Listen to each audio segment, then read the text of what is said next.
আচ্ছা, বাইরে তো আমরা ইংলিশে কিতা কই সবাই জানি। কিতা কই? ব্রাদার। আর বোনরে ইংলিশে কিতা কই? সিস্টার। আমরা সবাই জানি। কিন্তু যখন তোমরা ভাই বোন একলগে কোনো জায়গায় যাইবা আর কেউ জিজ্ঞাসা করবো যে তোমরা দুইজন কে? তোমরা কিতা কইবা যে আমরা ভাই বোন। তো ভাই বোনরে ইংলিশে কিতা কয়? তোমরা এই জিনিসটা জানা দরকার। ভাই বোনরে ইংলিশে কইবা সিবলিং। কিতা কইবা? সিবলিং। বানান কিরকম আমি লিখিয়া দিই নিচে, হয়তো আমার লাগে দেখা না যেতে পারে, আমি লিখিয়া দিই, দেখো। SIBLING, sibling. মনে রাখিও, ঠিক আছে? তো ভাই বোন যদি তোমরা শোনো, সিবলিং কিন্তু এটা সিঙ্গুলার ওয়ার্ড না প্লুরাল, এটা গ্রামার যখন পড়বা বুঝবা। তো SIBLING সিবলিং কেটা কইবা, মানে ভাই বোন। ভাই বোন রে একলগে কওয়া হয় সিবলিং।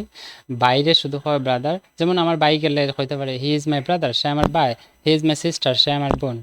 কিন্তু যখন আমরা দুইজনকে একলগে পরিচয় দেবো কেউ সামনে যে আমরা ভাই বোন, তখন we are sibling. We are sibling. বুঝতে পারছি? ওকে, বাই।